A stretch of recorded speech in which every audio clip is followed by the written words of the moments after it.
જય માતાજી બધાને। તો આજે મેં બીટના લાડુ બનાવ્યા છે। તો આ વિડીયો તમે જરૂરથી જોજો। તમને ગમે તો લાઈક કરી દેજો।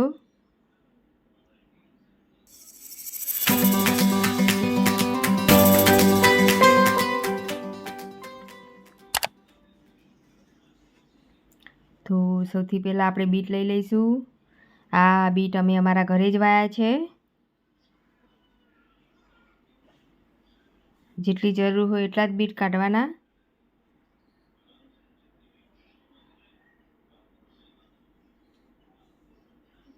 એના પત્તા આપણે આવી રીતે કાઢી લઈશું।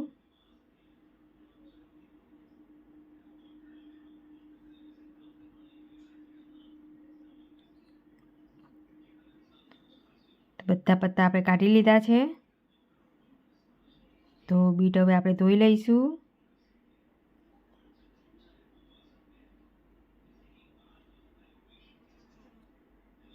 બે ત્રણ પાણીથી ધોઈ નાખીશું, માટી ના રહે।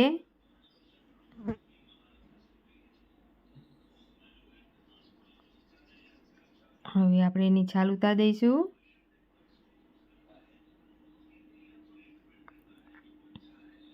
એક એક કરી બધા બીટ છોલી નાખવાના આવી રીતે ચક્કાથી।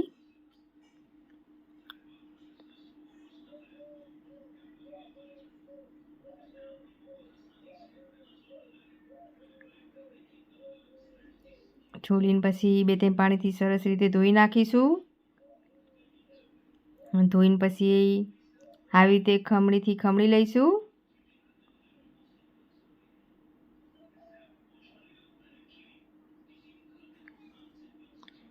બધા જ બીટ આવી રીતે ખમણી નાખવાના। તો બીટ આપણા ખમણાઈ ગયા છે।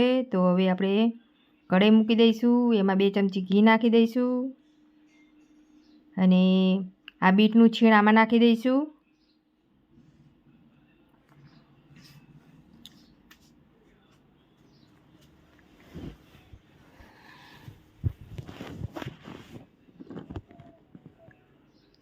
તો ગેસ ધીમો જ રાખવાનો અને લગાતાર આવી રીતે તાવીતાથી શેકતું જ રહેવાનું, બળી ના જાય।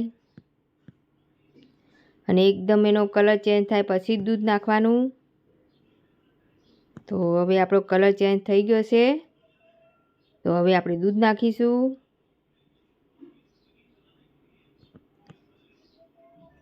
જેમ જરૂર એમ નાખવાનું। દૂધ અમે ગરમ જ લીધું છે।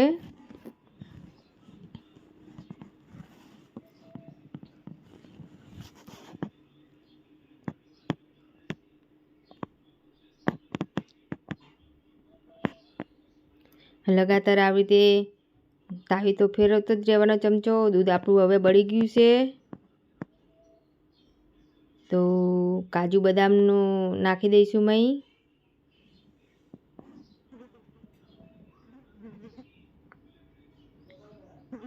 હવે મિલ્ક પાવડર નાખીશું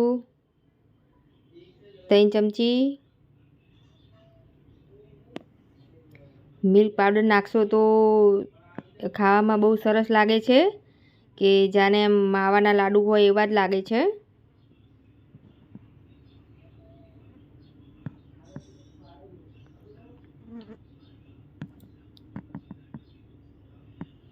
હવે ટોપરાની છીણ નાખીશું।